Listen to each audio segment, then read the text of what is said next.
All right, today we're jumping into a massive topic, globalization.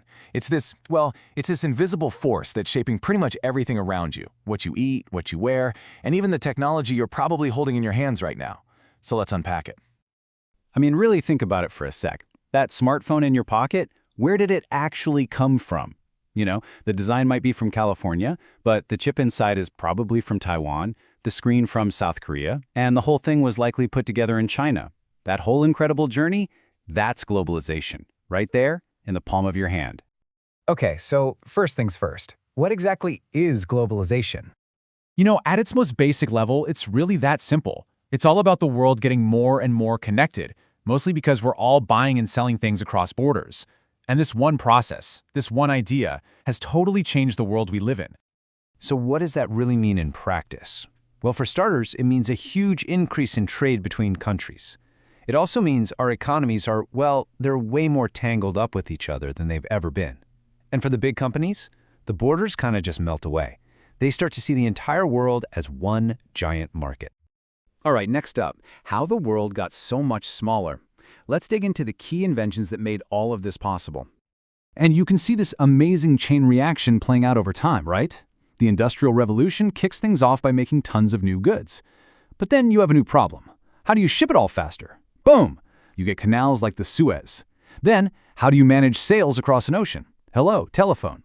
Each invention solved a problem that the last one created, leading all the way up to today, with the almost instant connections we get from airplanes and, of course, the internet. So, what keeps this whole engine running today? It's really this powerful self-feeding cycle. New tech creates new products, right? That drives up our demand as consumers. Then governments get involved, promoting free trade.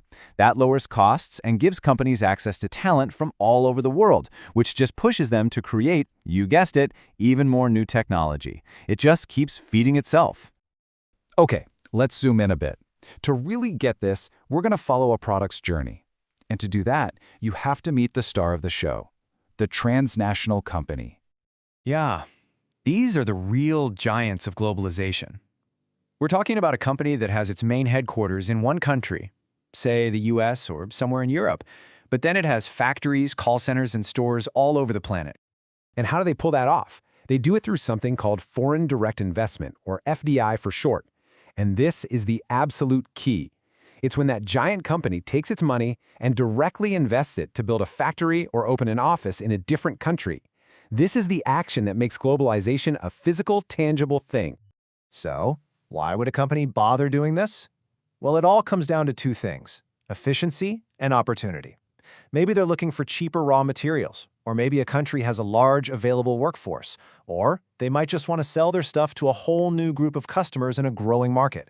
And sometimes, it's just about governments offering things like lower taxes.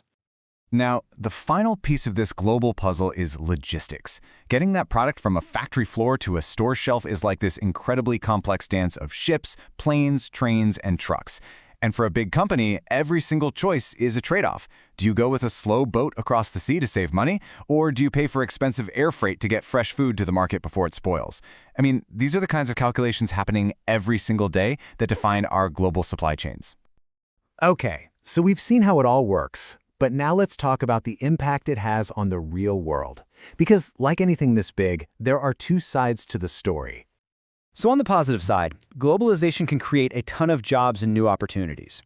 When a big company opens a factory, it can have the spin-off effect, right? It supports all the local businesses that supply it. And for us as shoppers, it means we have way more choices. But there's another side. Critics will argue that it often helps the rich way more than the poor, and that the local communities themselves don't always get to see the rewards of all that business happening right in their backyard. And one of the key reasons a local community might miss out is because of this idea, the repatriation of profits. It's a fancy term, but all it means is that when a big transnational company makes money in a foreign country, it often sends those profits back home. So the wealth that was generated using local workers and local resources gets pulled right out of that local economy.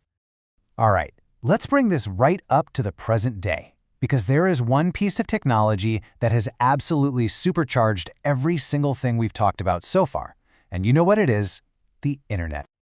Yeah, information and communication technology, ICT for short, has basically poured gasoline on the fire of globalization.